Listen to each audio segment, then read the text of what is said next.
know, the vessel is inspected and licensed by United States Coast Guard, and with such, she has all her safety equipment, primarily one I need to let you know about by law, our life jackets. I want to let you know exactly where they're at. Located on both sides of my wheelhouse in the white boxes.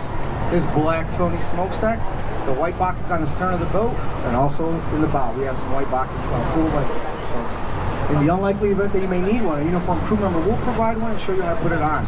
Please watch your step, use the handrails as you navigate through the boat. Watch out for that threshold leading into and out of the salon. In the salon, folks, you'll find we have a full service bar. Feel free to go down there as much as you like. Also downstairs are restrooms. They are unisex, so please knock before entering. One quick note to make about those restrooms is we lock them the last 10 minutes of the ride. Once again, for safety and security reasons, those restrooms will be locked the last 10 minutes and will be unavailable until the beginning of the next tour, so please plan accordingly. Watch your step. Please take your cell phones out at this time and silence them and put them on vibrate out of respect to your volunteer ghosts and your fellow passengers. If you need to make or take a call, do so downstairs. We are currently having a photo contest, folks, so we encourage you to take some photos, upload them on hashtag CruiseShy 2019 to Facebook, Twitter, Instagram. The grand prize to that contest is a private cruise for 6 on our vintage Lady Grievy yacht located right behind us right now. Also, a 2-night stay at the Peninsula and a $250 gift card, so good luck. That's enough of me, folks. It's my great pleasure to introduce to you Barb, who comes to us from the Chicago Architecture Center. Let's give her a warm welcome, folks. Thank you, Alex, very much. First of all, can the people in the back hear me? Okay, great. I want to welcome, I know there are people from Brussels and there's somebody from Kurdistan, did I get that right? Kurdistan, and there are a bunch of people from an international, the highest international business honor society, Beta Sigma Gamma, did I get that right? Okay, raise your hand if you're from Beta Sigma Gamma. Congratulations, that's a really great attainment. Are there any birthdays today? Ah, happy birthday, happy birthday. Any anniversaries? Which one? Happy anniversary. Is anybody going to propose today on the boat? Let me know. It would be great. I would love that. So welcome to the architecture. I hope we have time. I have lots of stuff. Are you pointing at somebody who's going to propose? Okay. There is so much to tell you. This is just such a great tour and such a great city. Let me start with Mark Twain. Mark Twain was an American essayist, novelist, short story writer, commentator, and he said it is impossible for the occasional visitor to get to know Chicago, that Chicago, outperforms her prophecies faster than the visitor can make them, that Chicago is a novelty. If you leave Chicago and come back, this is paraphrasing, you are never coming back to the same city. It has always changed. And that's what this tour is about to some degree. It's about change. The change in the river, different styles, the change on how people feel about the river, the change on how the people like the river. The river has changed. The river wasn't even here when Mark Twain was here. Well, he was here. It was here when Mark Twain was here. It wasn't here when Joliet and Marquette came here in 1673, and they were the first people who found the Chicago River. And actually, the river was over a couple of maybe a quarter mile, and they came down here, and this was Lake Michigan over here. This is where this bridge is approximately where Lake Michigan ended, and what you're looking at now is all landfill on both sides. The lake and the river have all been reconfigured and changed a lot. A lot of structural engineering changes also. So they came in 1673, and they said to the Native Americans who were Potawatomis, well, where are we? And they said, well, we call this place Chiqua. Chiqua because there's all this stinky weed all over the place, and that's what we call the stinky weed. And so Marquette and Joliet kind of Frenchified it to Chicago, and that is one theory of how Chicago got its name. The next major event that occurred, I'm going to give you some history before we go. In 1790, Jean-Baptiste Point de Sable came here. He was the first non-Native American to set up a house and to live here for a couple of years. And he too was right down about at the base of that bridge tower, and he was for a couple of years and then he left. And then in 1836, Chicago was organized, and it certified, and it became an official city in 1837. The federal government gave land to the city. Grant Park is now Grant Park, and I'm going to point out where it is towards the end of the tour when we're out in the lake. Let me see what else. In 1848, a bunch of really important things happened, and I think I'm going to tell you about two of them really quickly and then start talking about buildings. And then we'll fill in with history as we go. The first thing that happened was there was a canal built from the Chicago River to the Illinois River, which connected to the Mississippi River. Before that, if you wanted to get to the Mississippi River, you could go from the Atlantic Ocean down the Erie and the Sioux canals, down to the Great Lakes, down here to Chicago River, and then you had to take everything out of the boat. And portage, you're carrying everything, including the boat, to the next river. A canal was built. Now you could stay in the boat the whole time. This really made a big difference. The other thing that happened in 1848 was the railroads came to Chicago and they started expanding west. Ultimately, in 1869, they met in Utah, westward expansion and eastward expansion. Now you didn't have to worry about the river freezing. You could just get on the train, carry all your stuff. Life was great. Life was wonderful. Okay, I have to talk about buildings. We'll take off at 1848 later. The first building I want to talk about is the Apple Store, which is right here. This was by Foster and Partners. It's a British firm. It opened up at the end of 2017. Notice the top of it looks like a laptop, computer top. When they first put the roof on, they had an Apple logo on top, which they took off. But notice how transparent it is. So they're connecting the river. So the river was something nobody cared about. Now people care about the river deeply. So they're connecting the river to the plaza before, but on the other side, and to the Tribune Tower, which we'll talk about later. And so it's like a continuous flow. This is not really an Apple Store. This is an Apple experience. In 1909, skipping ahead, Daniel Burnham, who was an architect and a city planner, wrote a plan called the Plan of 1909, calling for a whole plan of things to do in Chicago. One of the things he did was he said, build this bridge. This bridge was built in 1920. It was designed by Edward Bennett. Before that, you could not cross from Michigan Avenue over to Pine Street on the other side. Pine Street was industrial, factories, dirt road, horrible. They built the bridge and Michigan Avenue just exploded, and now it's upscale restaurants, hotels, stores. It's really, really fancy, magnificent mile.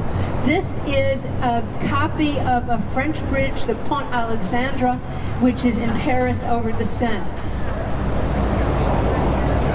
Another building, if you look really, really quickly to your right, and I'll hope to talk about this later also, is the Wrigley Building. This was designed by Graham Anderson, Probst and White. It was the first building built in 1921 after the bridge was built. Notice the clock tower. That is a copy of the Geraldo Tower in Seville, Spain.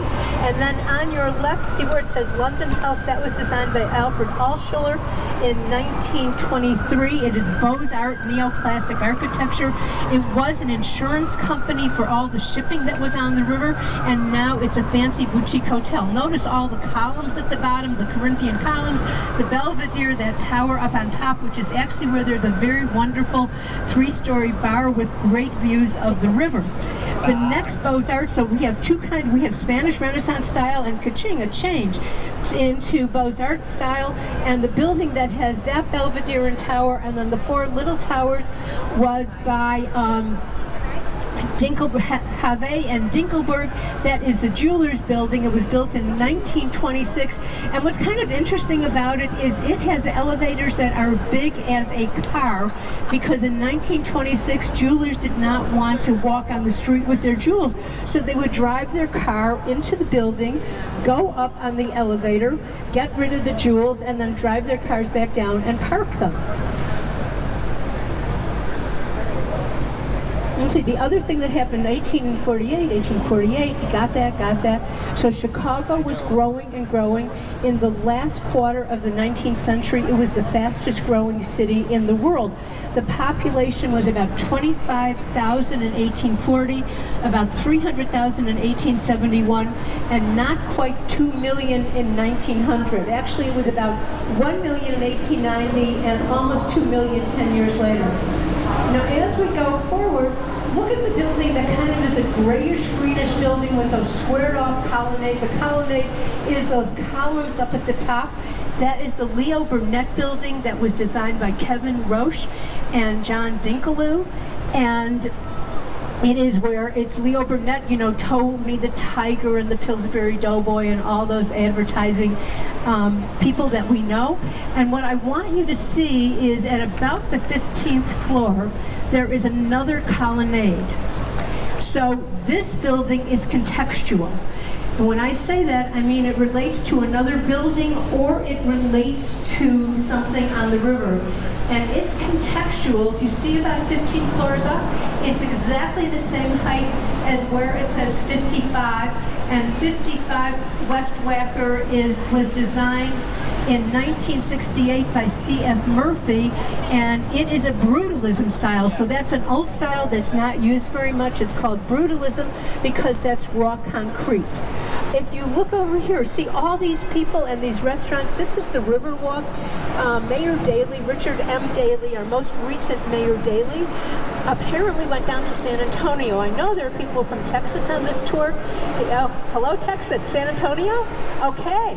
And there's a Riverwalk in San Antonio, right? And he loved it so much. He said, well, we've got the lake, but we also have the river. Let's build a Riverwalk. And actually, Daniel Burnham in the 1909 plan said, let's have a Riverwalk because we've got this gorgeous river. So Carol Ross Barney and her firm were the people who kind of executed the plans. And this is all you can just see. It just gets more and more and more popular every year. They expand it every year. It's just phenomenal. The building that's just right here with the pediment up there, that's a triangle up there. This is 77 West Wacker, and it was designed by De Stefano and Bofill. Bofill is a Catalonian architect, and he thinks architecture should be fun. This is a postmodern style.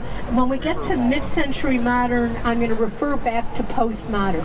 But you can see it's kind of fun, you know, with the reflecting mirrors and the kind of old architecture, but not really.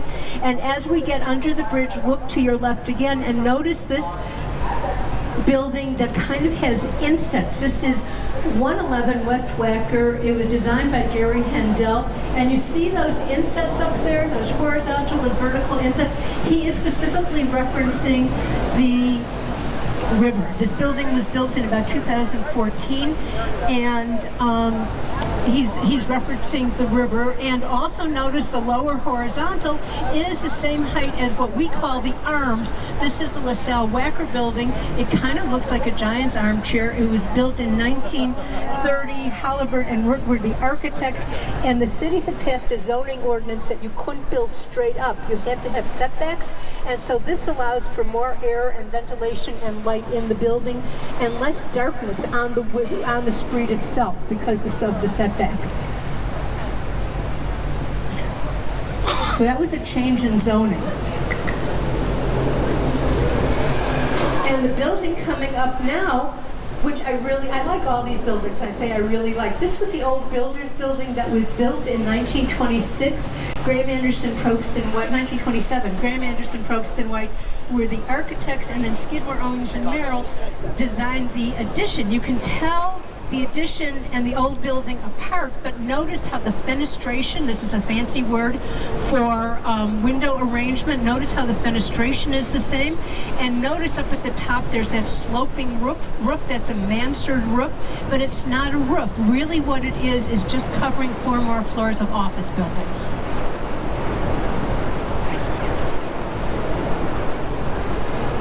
But look at all these kayakers. I was down here on the river, and there was a kayak tour at about 10 o'clock at night, and I'm thinking, I could never do that. Never.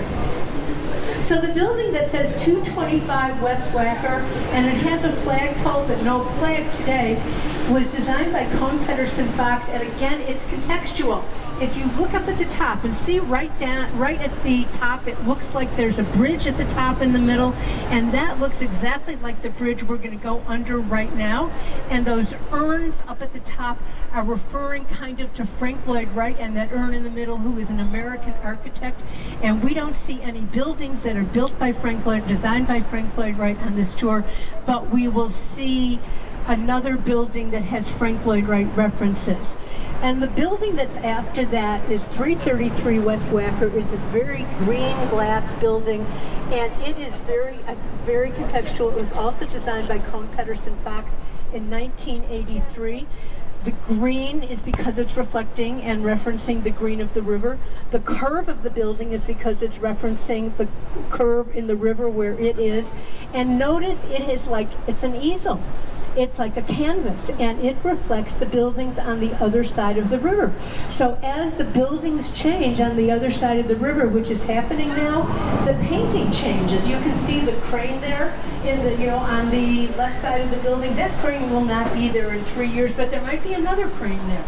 Also, down at the bottom, you notice it is not glass, it is stone, because if you look, you see that yellow bridge over there. Those are the elevated tracks, and the L is really, really noisy. It's public transportation in Chicago, the elevated.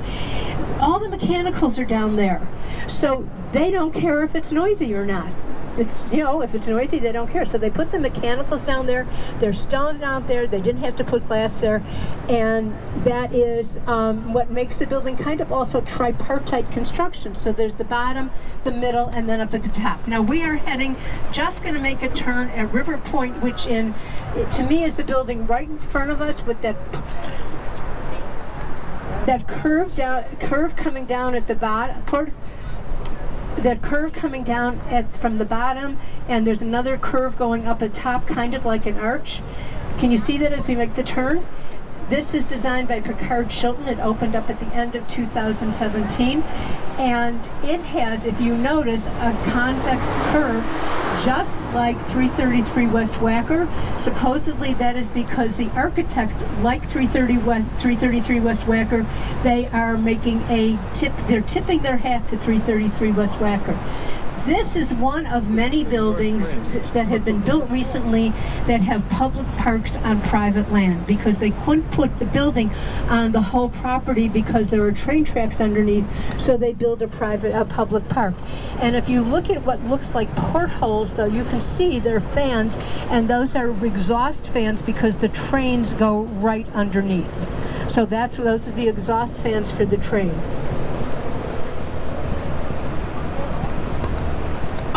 Oh, this is office, but there's lots of residential on the river now, which is a big change. It started in about 1962, and then it really ramped up in the late 80s.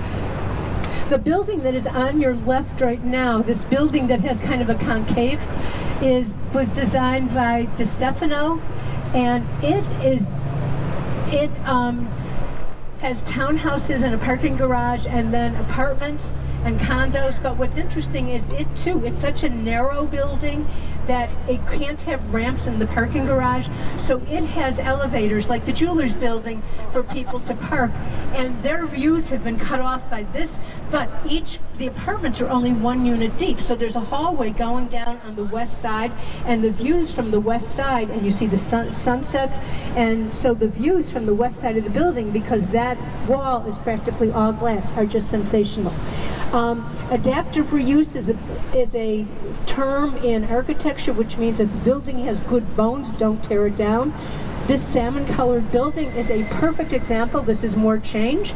This used to be a warehouse that was designed by Nimmons and Fellows in the late 1800s, and in 1981, Harry Weiss helped to rehab this into a condo unit. Notice how thick the walls were. See how the balconies are inset.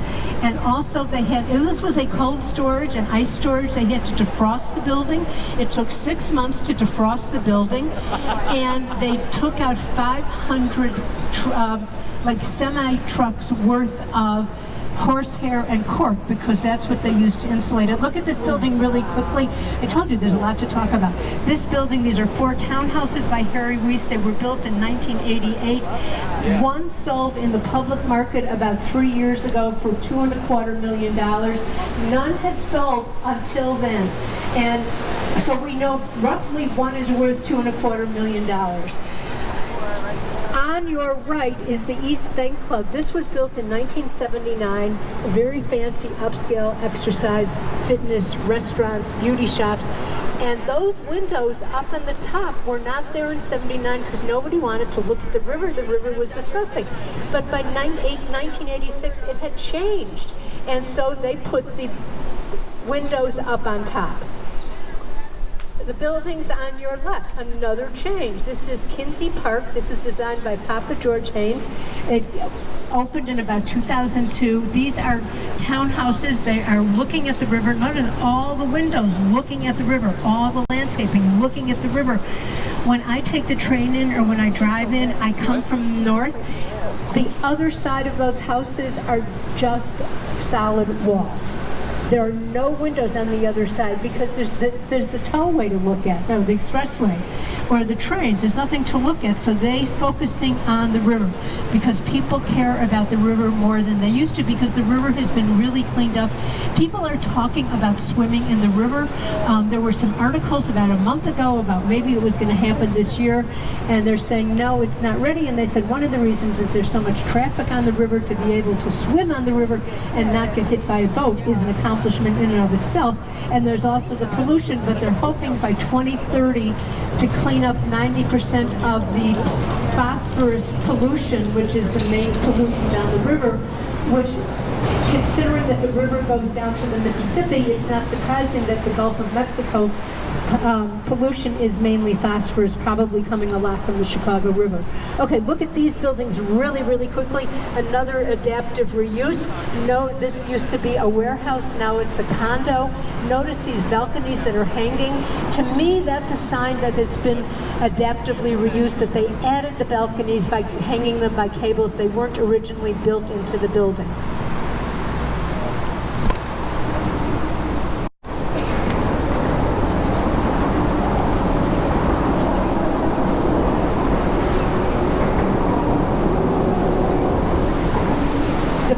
We're passing now, I just want you to notice at the end of this building it has a curved corner, and that's kind of a trademark of an architecture firm, Solomon Cordwell Buns, and we're going to see a couple more buildings and I'll try to point them out. But I want you to look at this building with the upside down V's. Those are chevrons. That was designed by Lucien Lagrange, and it was opened in 2002. It is a condo building, and what's neat about those chevrons, first of all, it gives you some eye candy, something to look at, but also that's where a lot of the structural support is. So there are far fewer columns in the unit. So you, as the owner of a condo, have lots more flexibility on what you can do with your unit. You are not limited by a structural support that you have to work around. You can just do what you want to do. This is where coming up and passing Montgomery Ward Park. I have to talk about him. Who remembers Montgomery Ward? And Montgomery Ward, you remember the catalogs? I mean, I used to love going through them, you know, when the kind of, you know, dream shopping. So Montgomery Ward was a traveling salesman in the 1800s. In about 1872, he said, enough already. So he sent a one-page sheet to his customers and said, if you buy anything on this sheet and you don't like it, I'll take it back. Don't worry. No questions asked. By 1890, that catalog was 1,000 pages long. And I don't think Montgomery Ward exists anymore, but it gave birth to Sears Roebuck and to Butler Brothers and J.C. Penney, and actually it is really the granddaddy of Amazon. There's no difference between Amazon and Montgomery Ward when you think about it, because it's all mail order except for Amazon's online, and therefore easier to get to than Montgomery Ward was. But it's really, he's the granddaddy of Amazon, it's just amazing. From 1872, 145 years later, look where we are now. we're coming up to the first Montgomery Ward building. Notice that adaptive reuse, right? See the hanging cables? Is that a sign of adaptive reuse? This was built in 1930. It was designed by Macaulay Fitzgerald, 1930. This kind of is Art Deco ornamentation. Montgomery Ward liked his ornamentation to refer to the ornamentation and architecture of the time. Notice they punched out, Art Deco is very linear, kind of geometric, very luxurious. Notice they punched out for the first floor so they could have a river walk here. And the next building, these were office buildings, the next building was the Montgomery Ward Warehouse. Notice those brown vans, those are called belt crossings, because they look like belts. And here we have kind of this was built by, designed by Schmidt, Garden, and Martin in the early 1900s, about 1910. And this is very Frank Lloyd Wright architectural ornamentation. Frank Lloyd Wright was the developer of the Prairie School. He kind of invented it. And the Prairie School, you know, he said, you live in the, well, we were the Prairie State. You know, your architecture should follow and be comfortable in the geography. So when you think about Illinois, it is a very flat state. I've done bike rides, you know, in other cities and in other countries. You can't train for anything if you live in Chicago because it's so flat, really. But so, you know, you've got the grass, and then you've got the trees and the skies and the clouds and the river and the sun, and it's all horizontal. If you look at Frank Lloyd Wright's buildings, so when you go home, Google his buildings. They're all very horizontally oriented.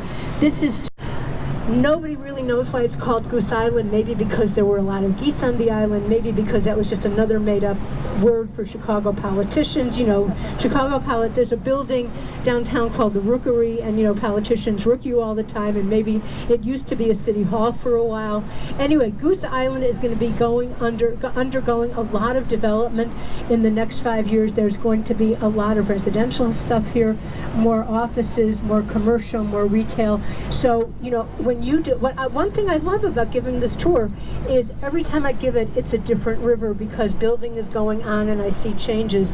And so when you come back next April when we start our tour season, this will probably be different. Also, people from Chicago, Lincoln Yards, that development that was so controversial, that's going to be just past that bridge and up a little bit. So come back and see Lincoln Yards being developed. This is also going to be developed. This is all land that is owned by the Chicago Tribune. And it is also, you can see the Tribune logo on the building. Can you see the Tribune logo on the building, or is it covered? Can you see it? Okay, great. This is their printing press, but this place where it's empty, this is also going to be residential and commercial development in the next few years. So, the river started in 92. January, 42 million cubic meters of dirt and rock were dug up to build the canal. Most of that was used to landscape on both sides of the canal. January 1st, 1900, they take the dam away, so open the river. It was so cold, nothing happened. There was a little trickle of water. So they started dynamiting the dam, you know, the silt that had built up along the doors and the sluice. And finally, on January 17th, the New York Times wrote, the Chicago River is liquid again. And the river flowed. It actually worked. It was a prototype for the Panama Canal, which was built a few years later. Then St. Louis, anybody from St. Louis? Well, St. Louis sued. And so St. Louis said, you are polluting our river and our city. And the judges said, well, you know, first of all, it's done. You should have sued years ago if you were going to sue. And second of all, you're doing a really good job of polluting the river yourself. So you lose. And then, so now we have a river that is flowing away from the lake. This is not what's supposed to happen. And ultimately, the towns on the lake sued, and they said, we're losing water. Excuse me, the water's going further and further out. And they actually won, and we're going to go to the locks. That's where we turn around and you're going to see, you can see the difference. That's when the locks were built in the 1930s as a result of the suit, and you'll see where the differences in the river level and the lake level. It's very evident. So that is the story of the Chicago River, which is really an engineering way up, so you can kind of see how bridges work. There are about 60 bridges over the Chicago River. Only Amsterdam has more bridges over the Amstel River and the canals than Chicago. Otherwise, we have more bridges over the Chicago River than any other city has bridges over rivers. And about 35 of them are drawbridges. They're called Trunnion Bascule is the fancy name. Bascule means seesaw. And I'm going to stop talking and show you they work like this. Usually I have a bottle of water and I splash water on the people sitting in front of me. And we are going to go under a bridge. You can see it, not quite, that it's a single bridge and it looks up like that. The people on the left can see it. Can you see it on the right yet? Yeah. And if you look on the left down at the bank, there's this big yellow cement block. That's the weight that keeps it down. And once a year they have to lower it so that the people who own it, I think it's a railroad company, they maintain their ownership rights. The other bridges go up and down about 30 times a year, half in the spring, half in the fall, when the recreational vehicles that are too tall to go under the bridges are going out into the lake. You know, they're in dry dock during the winter and they go out into the lake. And it happens like mainly April and May and the end of September and October. It takes about 3 hours for the whole set of bridges to go up and down, and about 8 people going back and forth to man the bridges. Mainly it's done by computer. It used to be done individually. There were people in all of these bridge houses, but not anymore. Let's see, are we getting close to the bridge? Not yet. So here you get a better look at the East Bank Club. Over to your left, see they do kayaking. As I said, there's lots of kayak. I noticed there's a lot of people kayaking today. As I said, you picked a beautiful day to be on the boat. Just gorgeous.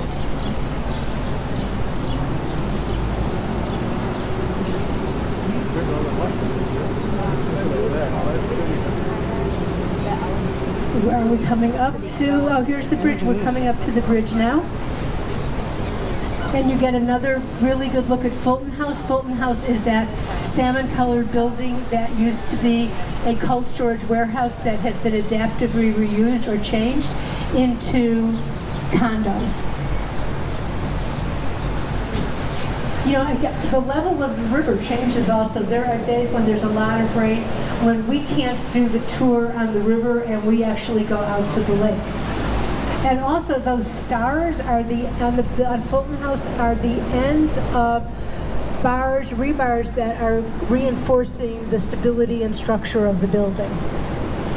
Now we're going under this bridge that I was talking about that has just one level going up, and you can see the yellow curve. If you look at the next building, not the one that we're going right past, but the one that has a few windows open, that is Wolf Point West. This was opened up in 2015, and it was designed by BKL. It is part of something called Wolf Point, which is a little peninsula of land and just coming out here.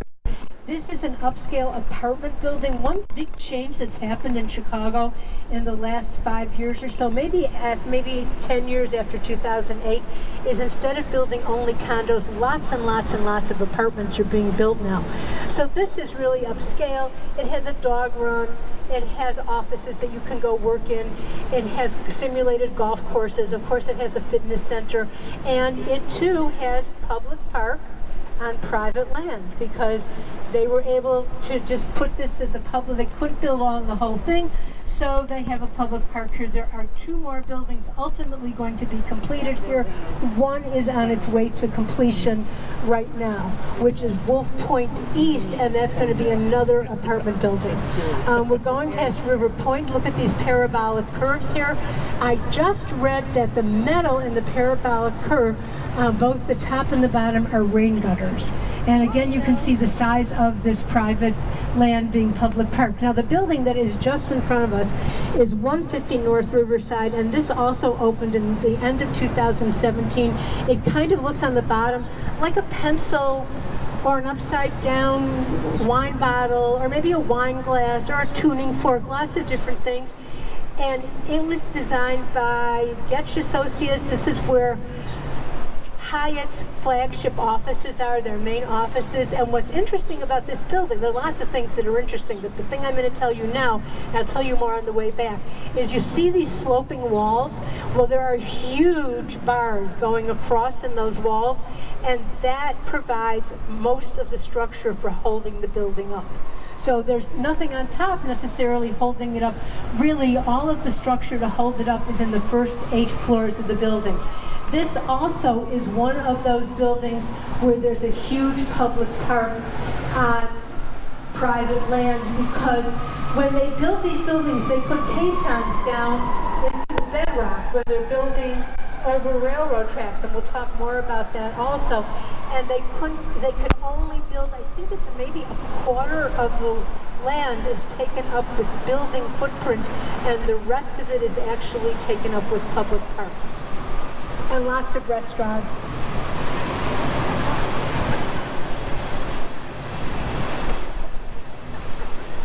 We're coming up to, on your left, you can see there's a new building coming up. So there was an old building there that was about 5 or 6 stories, and I knew lots and lots about it because it was going to be, the lease was over in 2020, and I used to talk about it all the time. And in 2018, they started tearing it down because somebody bought out the lease. And this is going to be, this is by Getch and Associates, and it is going to be the Bank of America's headquarters and other offices. There is going to be, again, a ½ acre. So the land is about an acre, and about half of it is going to look at the structural implements that are holding the building up on the diagonal. Notice how the windows jut out, because that allows more corner offices, and also for the people in those corner offices, they get great, wonderful views. It's going to have a rooftop garden up on top, and I think that is going to be a private rooftop garden, but down here it is going to be a public park. The building that was torn down was fairly historically significant architecturally, so the builders have committed to incorporating some of the panels into the building and to holding educational seminars and conferences to talk about architecture history. The building that is on your left now is the Civic Opera House. This was designed by Graham Anderson, Proust and White in 1929. Aida was the first opera, and then there was a depression. And of course the opera had terrible problems, but if you notice, it is surrounded by office buildings. And so it was a multi-use building, and the office building and the rent are kind of what kept it going throughout the Depression. And then finally in the 1950s, the Lyric Opera opened up in Chicago, the Lyric Opera Company, which is a world famous opera. They are on summer break now. If you live in Chicago, at the end of May and June, during June, they do a Broadway musical every year instead of an opera. I think this year they did West Side Story. Did you go? Did you go? Yeah, but it's supposed it's got great reviews. I mean, the opera's got great reviews.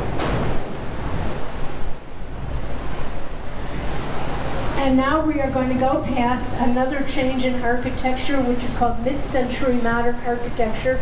It is the next 4 buildings on your right.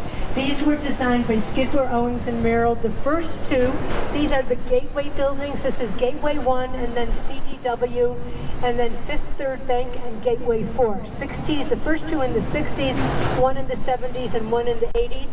Mies van der Rohe was a German architect who worked at the Bauhaus. I think he directed the Bauhaus. He was responsible. We came here in the 1930s. He was the dean of the School of Architecture at the Illinois Institute of Technology, and he had an amazingly profound influence on Chicago architecture. He believed in the international school, that you could take these buildings and put them anywhere. They would not be out of place. If you notice, they have recessed lobbies. We can see that when we get to the next building. The buildings are not necessarily symmetrical, but they're very, very regular. There's very, very little ornamentation, just kind of those little bars going down between the windows, which are not structural. The only difference in the windows is the mechanicals, where there's no window and it's just those slits. Those are the mechanicals. And this is called the International School again, and it could be anywhere. Mainly we think of these as glass and steel buildings, but we're coming up to a mid-century modern building here, which is the Fifth Third Bank. This was designed again by Skidmore in the 1970s. And it is still mid-century modern. It's not glass and steel, but notice there's no ornamentation except for the cement. It's very regular. It has a recessed lobby. These buildings, they're big buildings. They're not small buildings, but they're not massive. Like, remember the London House when we first started out? And that's a heavy-looking building. It's massive.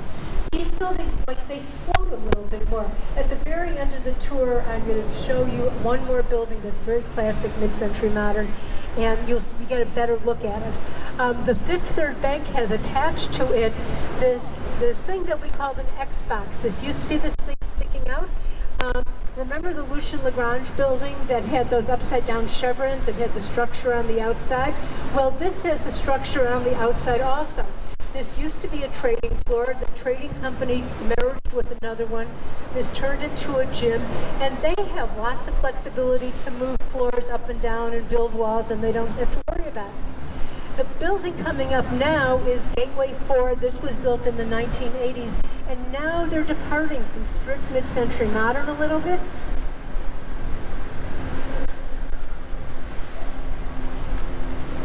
And if you notice, the windows are pinched at each corner. So do you notice how the windows kind of have a shimmery effect? So that's referencing the shimmer of the river. So it's contextual, and so it's changed. It's a change in mid-century modern. It's not strict mid-century modern, but it's very mid-century modern.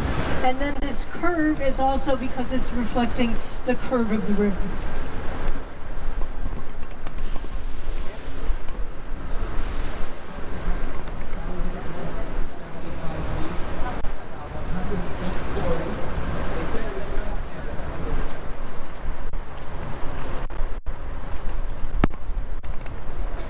Coming up to the post office now. This used to be the main post office in Chicago. It was designed by Graham Anderson, Probst and White, and it was designed mainly in 1921, and then they added an addition in the back in 1929. In 1968, this was Catalog Central, remember? So all the catalogs were being shipped out. All the goods were being shipped out. People were shipping goods back to return them. All the letters from all the people. Remember, in 1968, people wrote letters. The internet did not exist. 10 million pieces of mail were in this post office. They closed the post office for a week while they could sort everything out and get it out. It was just not designed for late 20th and 21st century mail. Although actually now it probably is designed. I don't know what your mailboxes are like, but I don't get much interesting mail anymore. So anyway, we are going under a bridge. Remember Daniel Burnham and his 1909 plan? When they built it, he called for an expressway to go out to the western suburbs. This didn't exist, but when Graham Anderson, Probst and White designed the post office, they designed it with an opening for this expressway to be built. It was fallow. They closed it in the middle of the 90s, opened up another post office, which we're going to pass. It just sat there, and about 3 years ago, a company called 601W bought it, and now they are rehabbing it. and it's going to be mainly office buildings. There's going to be a river walk. There is going to be a 4.5, 5-acre rooftop garden on top, which they have said is very private. Ferrara Candy's moving into here. Home Chef is moving here. Uber's moving in here. I think Uber is the largest tenant. So a bunch of tenants that may mainly be offices, and then there'll be some retail to serve the tenants also. I want you to see, like, look at these trees over here, and then I'm going to tell you that's what this whole side of the river looked like until about 2 years ago. All of these trees.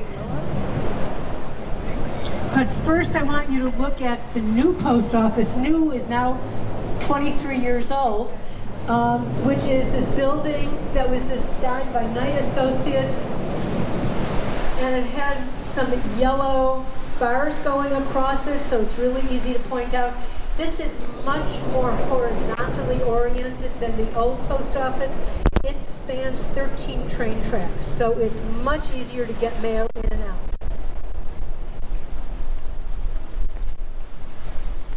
So you can see this. This is Riverside, or South Bank, which is a new name. This is being designed by Perkins and Will. Ralph Johnson is the main architect. There are going to be, this used to be all trees, like just on the other side.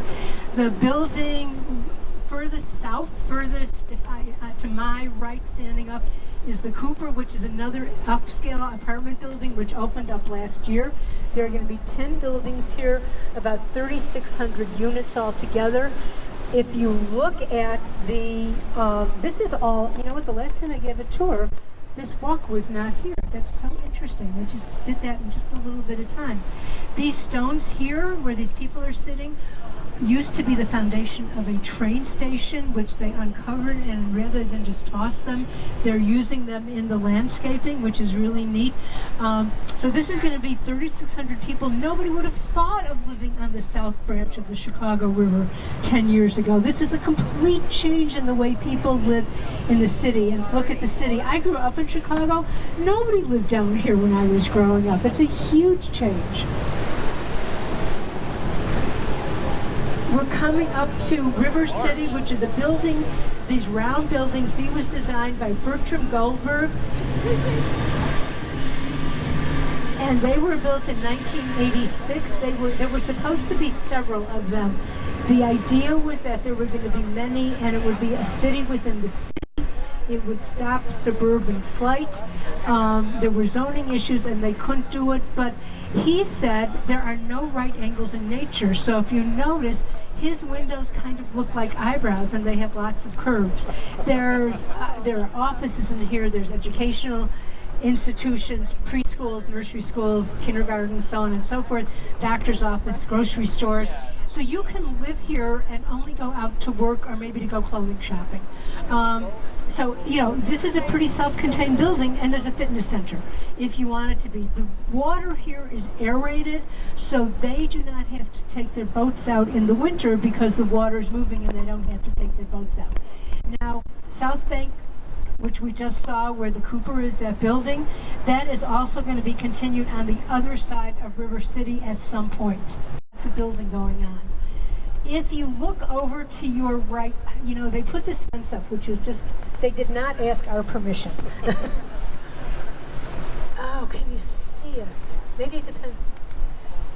No, you can't. There's an orange wall over there. I can see it because I know it's there. There's an orange wall maybe 2 blocks down that goes this way, so perpendicular to the boat. And it is where the Chicago Fire Academy is. It's also where the Chicago Fire started. So there's going to be a test. I'm going to ask you why a building is called 1871. Okay, remember this question. The Chicago Fire took place in October of 1871.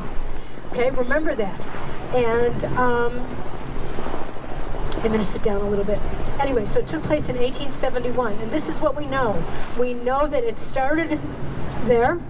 It came across the river, and it destroyed all of downtown and about 3 miles north of downtown. Nobody knows why it started. We know that there had been basically no rain between July and October. We know the winds from the southwest to the northeast, which is where the fire started and the way it traveled, the winds were terrible that day. Maybe the river was so polluted the river caught fire. You know, I lived in Cleveland. I know there's somebody from Cleveland. The person from Cleveland, were you here? Were you in Cleveland when the Cuyahoga River caught fire in 1969? And it was 1969 and the river was so polluted it caught fire. Maybe that happened here. What we do know is, I grew up Mrs. O'Leary. Do you all remember Mrs. O'Leary and her cow? You know that song, One Fine Night When We Were All in Bed, you know, and there'll be a hot time in the old town tonight. Fire, fire, fire. Anyway, I won't bother you with the rest of my voice. But anyway, we know City Hall, City Council actually exonerated Mrs. O'Leary and her cow in the late 1990s. So we know she didn't do it. We think maybe this Pegleg Johnson maybe did it. But we know it happened. And we know out of a population of 300,000 people, 300 people died, which is really pretty good. There was a fire in Peshtigo, Wisconsin on the same day, and 1,000 people died that day. And the reason Peshtigo caught fire was because there was all this lumber up there that they were going to ship down to Chicago for building.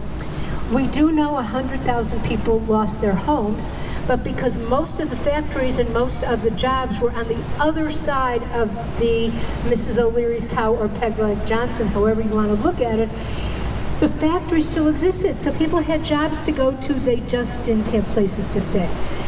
We know there was a liquor warehouse right near the lake. They rolled their barrels out into the lake during the fire. They rolled them back in after the fire was over and started selling their liquor immediately. Chicago is a can-do entrepreneurial city. I grew up with Mrs. O'Leary and the fact that there was a fire in 1871 and there were skyscrapers. This is so not true because in 1871 the technology did not exist.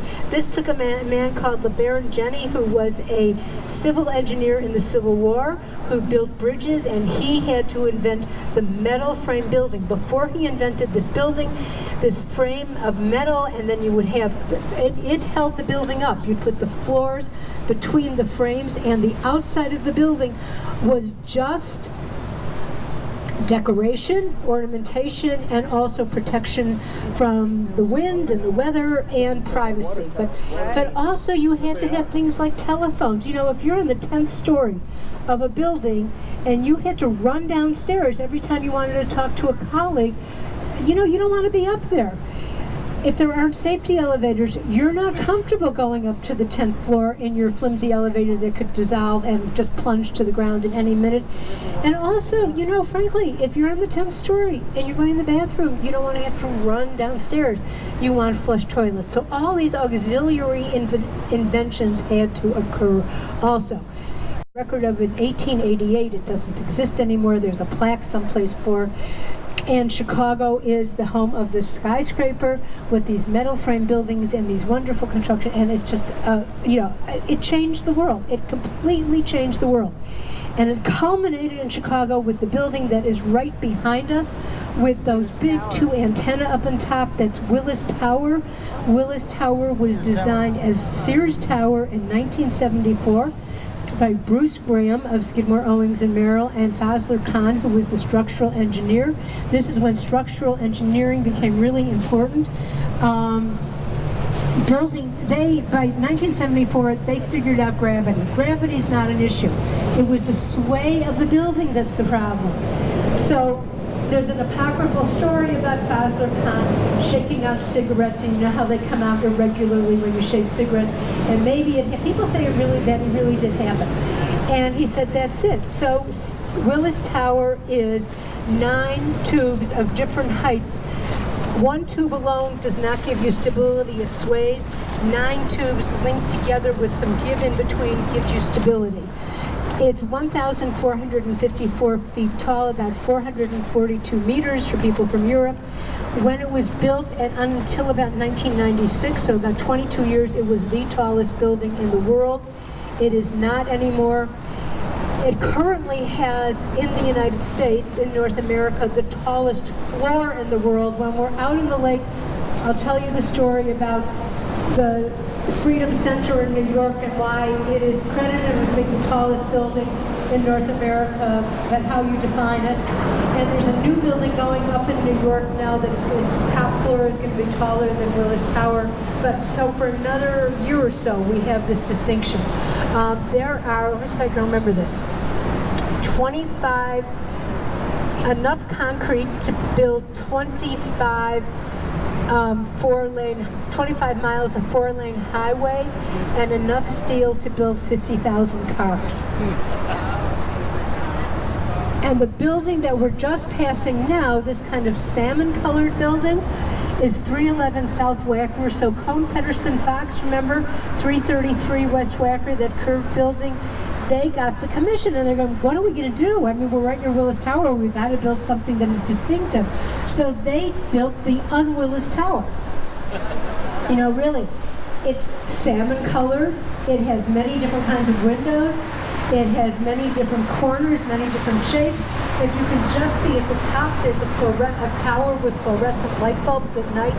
And we kind of call this, you know, when we're joking around, so there's a prom, right? And Willis is the prom date in the tuxedo, and 311 South is the prom date in the pink dress. So that they kind of partner with each other. If you look up now, look at that dot. You see that dot on that building? Yep. This building was designed by Epstein in about 1970, but the dot wasn't there. That dot is where we are on the river right now. So you can see we're heading north towards the confluence, where the north and south branch split. That's called the confluence, and that's where we are now.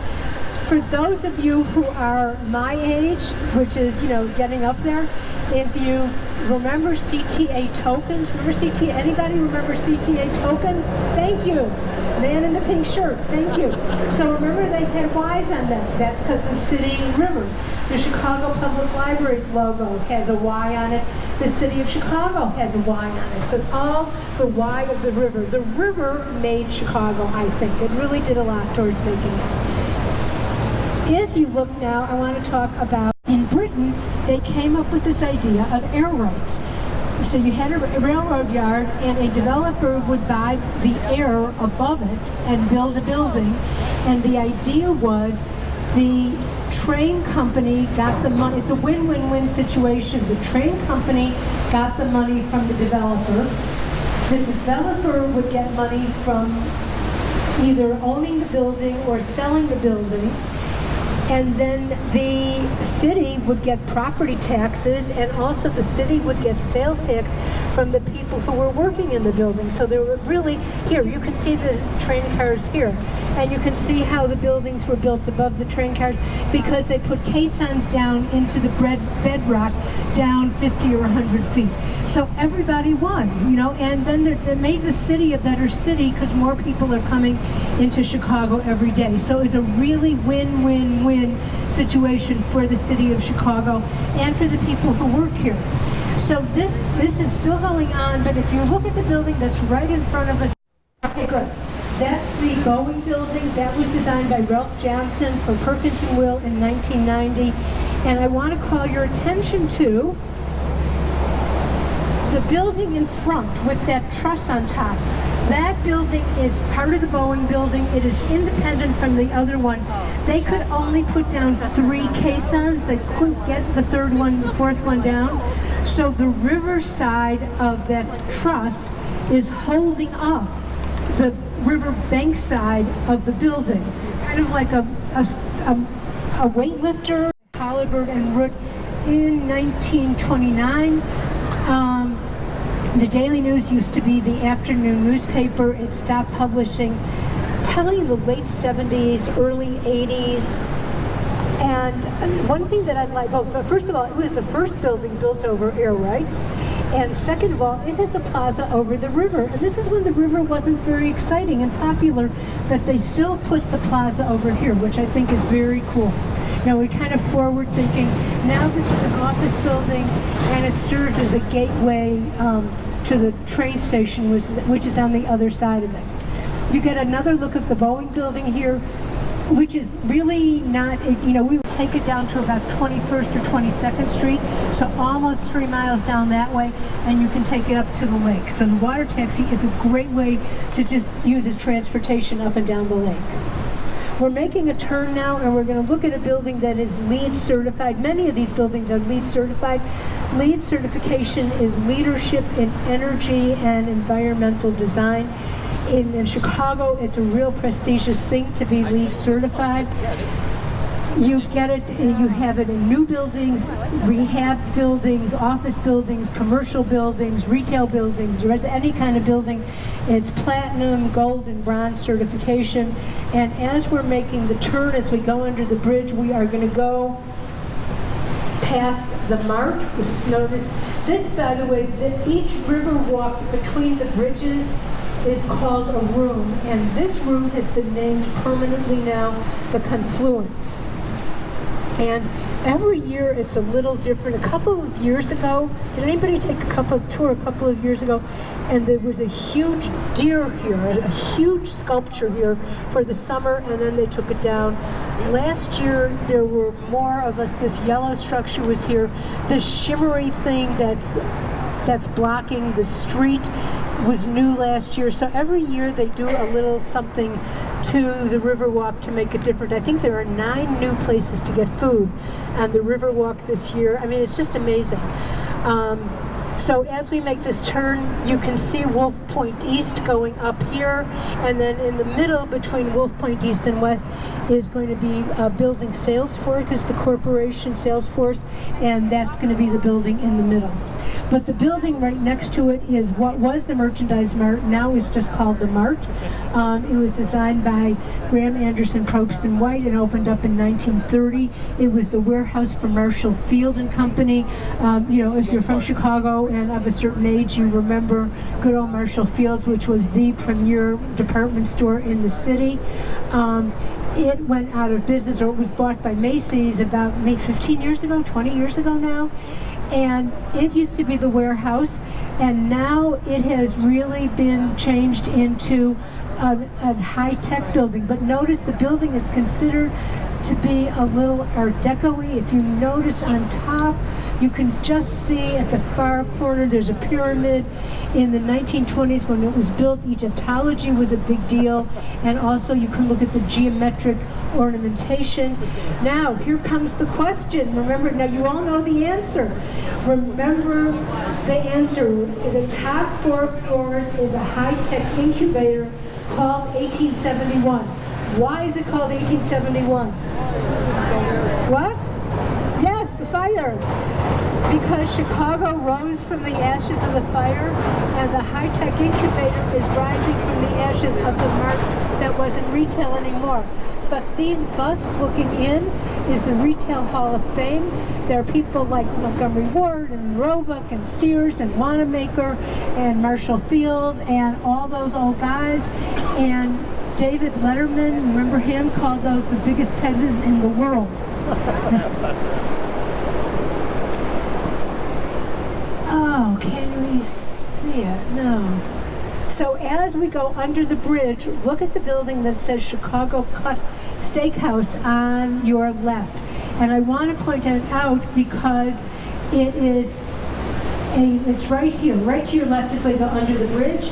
In red letters, it is a platinum certified building, LEED certified, because in addition to recycling about 5% of the paper, and of course thermal windows, it takes the water from the river, cycles it into the building, and that provides the air conditioning. Cycling the water is part of how they do the air conditioning.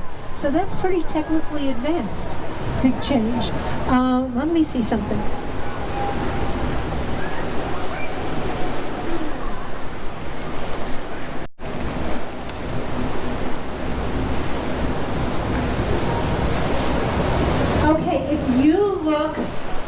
Straight ahead, do you see that building with gold on the top? Does that look like anything to you special? What? Yes, you've been on this tour before. Yes, it looks like a champagne bottle. It is now the St. Jane Hotel. It was the Carbon and Carbide building that was built in 1929 by the Burnham brothers, Daniel's kids, and the owners of the building, Carbon and Carbide, said, we want a building that looks like a champagne bottle. This is in the middle of Prohibition. So this is the building they got. That is actually gold up at the top, and now it was the Hard Rock Cafe Hotel for a long time. Carbide and Carbide, they're the people who developed the dry cell battery. And now it's the St. Jane Hotel. It just opened up as the St. Jane this year. And it is named after Jane Addams, who was a social worker in Chicago in the early 1900s, late 1900s, 1800s. The building that's coming up now, what does this building, this round building, look like to you? Any ideas? Yes. A corn cob? What? A what? Oh, okay. A special tower in Belgium. Okay. Well, my grandson says it's the Corn Cob building. Bertram Goldberg, who designed River City, said this design is supposed to be like a tree. This is Marina City. This was the building when I was in high school. It opened up as residential. This is the first time you could live so close to downtown and walk to work. This was a real groundbreaker back then. It opened up as apartments. Now it is condos, and I think they're trying to revert back to apartments. It was a multi-use building. It still is, but it used to have a hotel and an ice skating rink, and a lot of that is closed. It's all valet parking. The Bertram Goldberg said the trunk where the elevators are, that was the trunk of the tree, and we're looking, the balconies are the leaves of the tree. I was going to tell you about it. It's all, as I said, valet parking. The apartments are wedge-shaped because he said that was the most efficient use of the space. And the building that we're going to look at now that says NA Plaza down to your left was the last building that was designed in Chicago by Mies van der Rohe. It was built in 1971, and it used to be the IBM building. It is now the Langham Hotel, which is a very upscale hotel on the bottom, and then on the top it's the American Medical Association. When Mies designed it, this is energy savings at its best in 1971. It recycled, literally recycled the heat from, remember 1971 was all those big mainframe computers. It recycled the heat from that, the heat from electric light bulbs, and the heat from people, the heat that we emitted as people. And it recycled all of that to provide the heat for the building, which in the energy crisis in the 1980s was fabulous. Remember when Carter was president, and there were all at Ford, and there were so many problems with energy, and that building was really in good shape. Now we're at Trump Tower. This opened up in 2009. Unlike the international style, Adrian Smith, the architect, said this building could only be in this location in Chicago. It is the second tallest building in Chicago. He said the blue of the glass reflects the blue of, references the lake, and the curves of the building reference the curve of the river, references the curve of the river and the lake. And the angles of the building also references some of the angles of the corners of the Wrigley building. It has its own structural engineering called core and outrigger. So you know, an outrigger canoe has those flanks that stabilize it, or a slalom skier has, you know, her poles are really far out, his poles, to stabilize it. That's what happens in Trump Tower. Every so often, there are arms that go from the core from the elevators out to the sides of the building, and that's what stabilizes the building.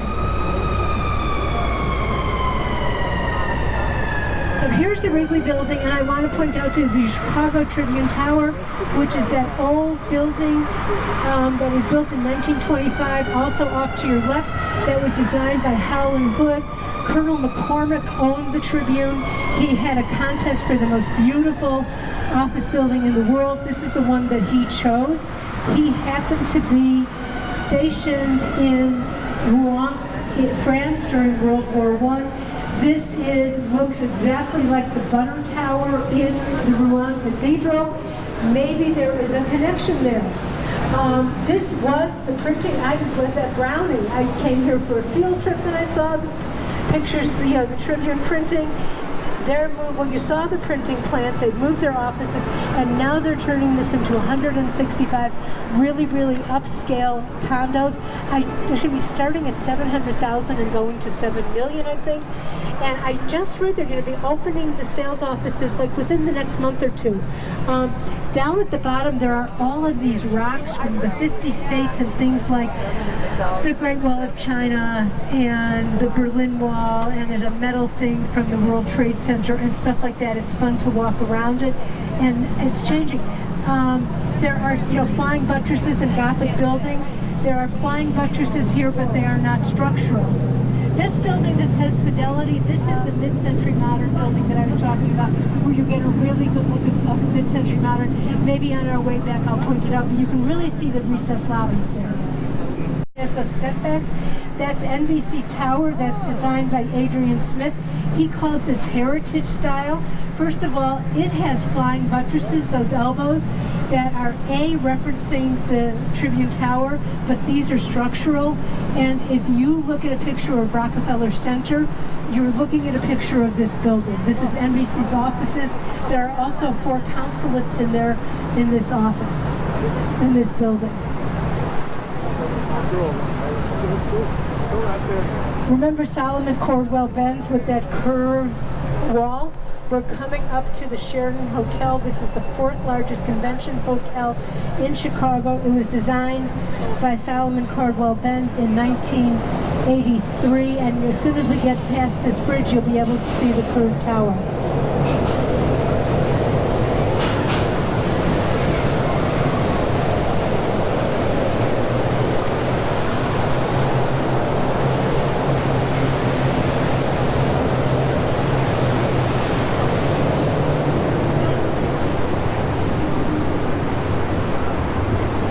It also has the largest banquet hall in Chicago, which seats about 4,200 people, I think.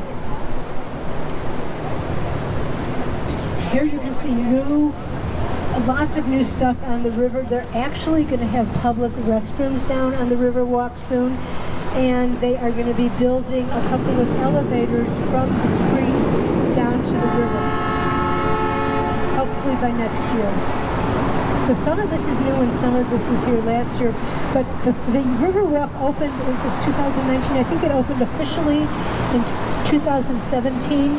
And they were going to close it around Labor Day, and they ended up keeping it open, the restaurants, until Thanksgiving because it was so popular. Let's see.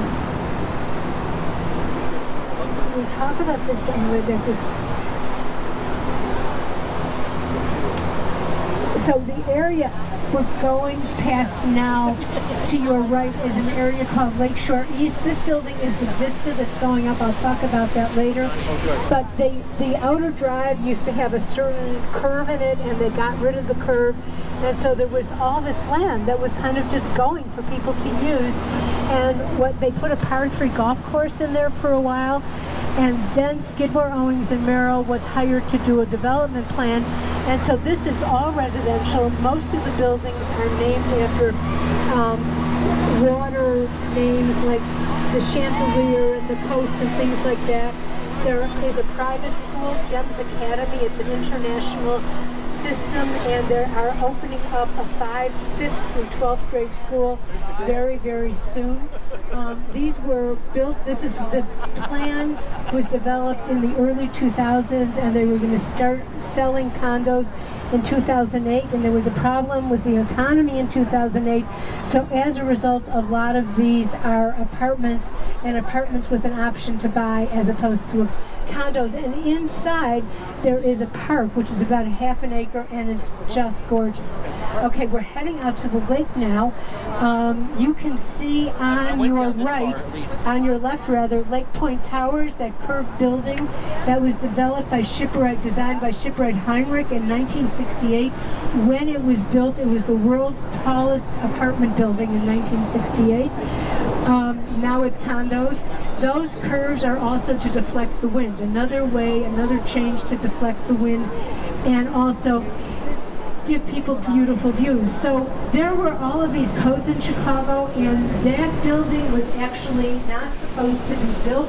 There was something, in the code, city codes against it, but the developers found a loophole and they built the building. And as soon as they built the building, of course, the city council changed the laws and another building can't be built there. So presumably, these people are going to have great views forever. Past it, you can see Navy Pier. Navy Pier, you can see that Ferris wheel there on your left. Navy Pier itself, the building was designed by Charles Sumner Frost in 1916. It was a place for recreational and commercial boating and fishing. It was like that until it was called, Navy Pier was called Metropolitan Pier. There was also a municipal stadium which became Soldier Field, named after the Army and the Navy. Navy Pier stayed as a commercial and recreational boating and fishing place until World War II. World War II came and it became a place where they were training airplane pilots or Air Force pilots how to land on aircraft carriers and take off. George H.W. Bush was there.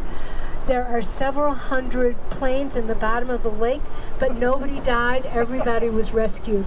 After the war, it became a 2-year branch of the University of Illinois, which is about 3 hours south of here.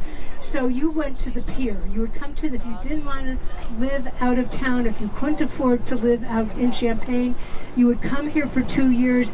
Every credit absolutely transferred downstate because it was the same university. See the boat on the other side. So remember St. Louis sued Chicago?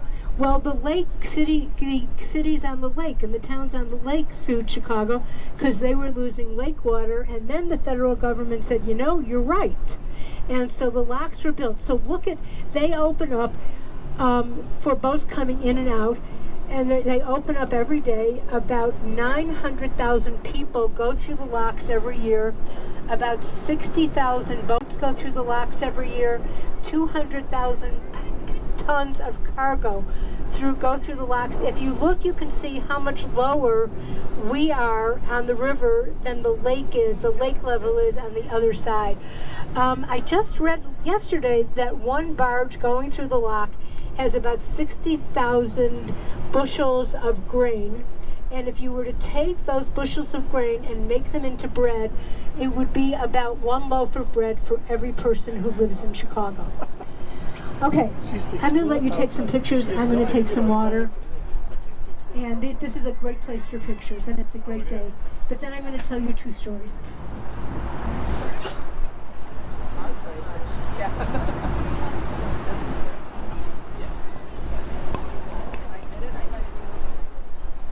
So this Ferris wheel is an homage to the 1893 Columbian Exposition, which was in Chicago about 5 miles to your left.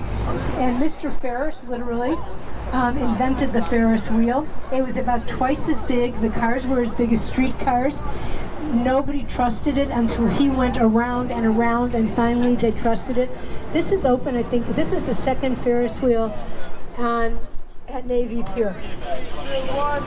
Daniel Burnham, remember 1909 plan? Remember all the other things that he did? He also said, get the shipping and the railways away from the lake.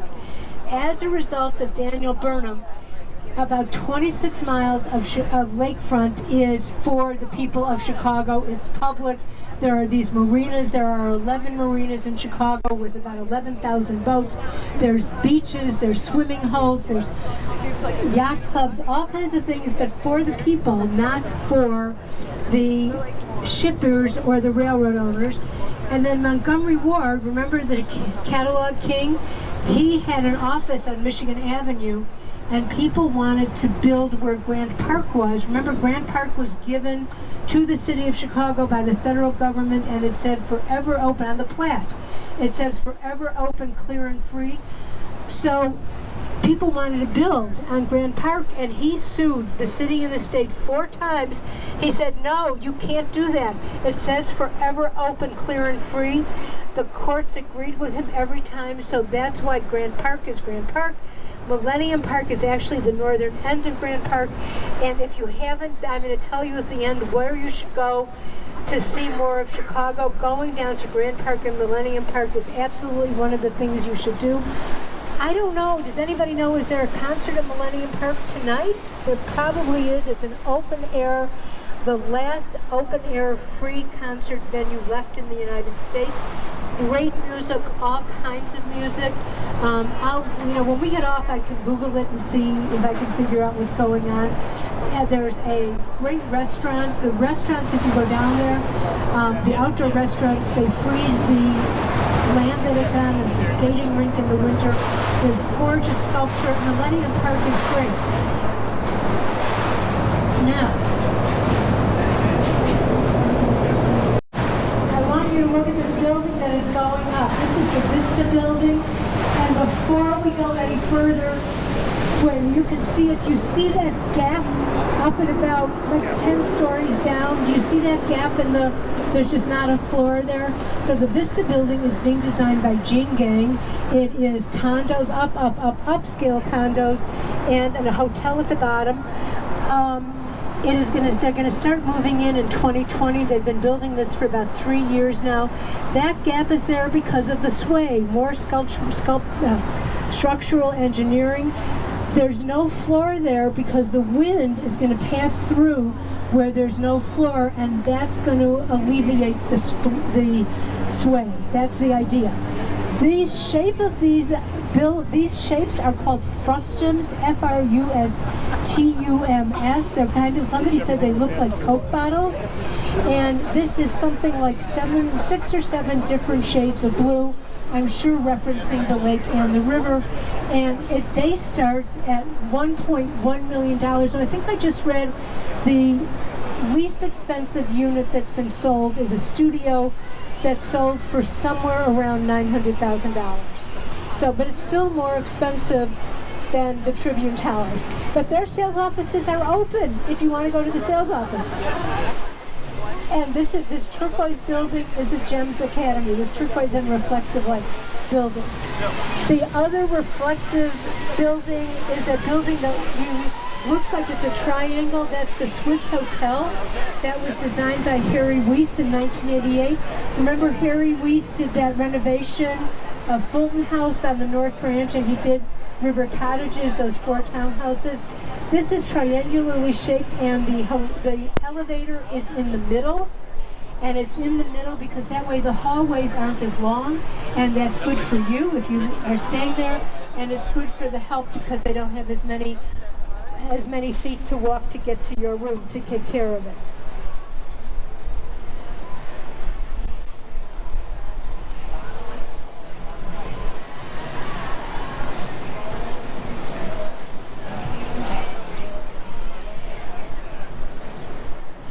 Another really good view of Trump Tower. If you look at Trump Tower, that's a spire up on top. When they measure the heights of buildings, and the Vista is going to be the 3rd tallest building in Chicago.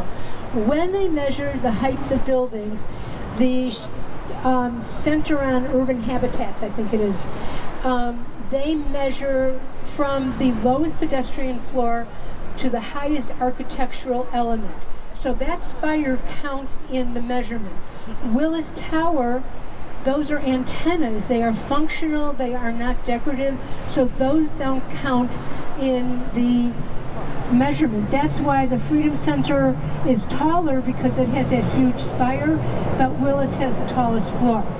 Trump has that spire. There are 2 buildings in the South Loop which are iconic Chicago architecture buildings, the Marquette Building and the Monadnock. We do a walking tour called Historic Skyscrapers. If you went down that, you would see them.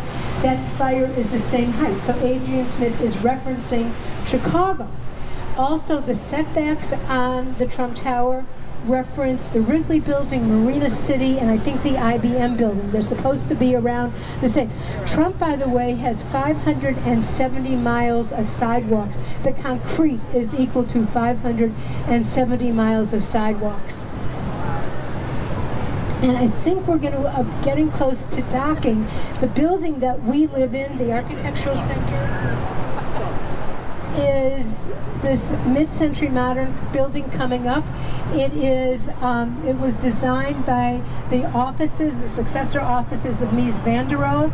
It is also over a train station, so it's over air rights. Richard J. Daley, who was the mayor when it was built, said this was the best real estate deal in the world. So I'm gonna finish up by saying thank you very much for coming on this tour. Let's clap for Captain Alex, who did a great job. Mark Twain, I think, would be astonished to see what happened to Chicago since he wrote about it in the late 1800s. He would say, talk about change. Everything's happened and there's more to come. Daniel Burnham, 1909, Daniel Burnham said, make no little plans because they do not have the magic to stir men's souls. And I think he would be very gratified to see, first of all, how many of his plans we actually put into place in the last 110 years. And he would just come up with, and whether other things exist from his plan, and he would just come up with all kinds of new things to do in Chicago. There are things to do. I mean, we have other tours. One of my favorite tours for people who are tourists, and I think it's every day at 10:30, there's an upper deck bus tour called Discover Chicago Neighborhoods. And what I like about it is you go out of the loop and you get into the neighborhoods. You get into Little Italy and Greektown and Pilsen and Chinatown and Bronzeville. And if you're a tourist, you get out of downtown. You get to see where real people live, you know, and it's really an interesting tour historically and architecturally. Go look at the stones around the Tribune Tower, walk down to Millennium Park, enjoy the city. Go down and see if there's a concert tonight. If you're here tomorrow, go to the Cultural Center, which is across from Millennium Park, and go and look at the Tiffany Dome in it. Just take a walk. It's such a beautiful city. There's great things, places to eat, great places to shop, great things to see. And thank you very much for coming on the tour. I hope you enjoyed it. You can always go to architecture.org and say, boy, was she great. That would be lovely. But take more tours. We do about 85 tours. Oh, I forgot one thing. If you have your ticket, if you bought a ticket and you paid $5 extra, you can go into the Architecture Center's display of architecture. If you did not pay the extra $5, if you show them your ticket, you can go in and see this two-story display that is really amazing of the history of architecture, not just Chicago, but all over. We charge $12 if you're just walking off the street, so $5 is a bargain. It is a wonderful display. There's all kinds of city stuff going on. There's movies, there's video, there's audio. So either take your ticket that you paid for and go see it because you paid for it, or go pay the extra $5 and go see it. So thank you very much. Don't stand up until even the person who remembers the tokens on the bus, you have to sit down. Thank you. But have a wonderful time in Chicago, and thank you very much.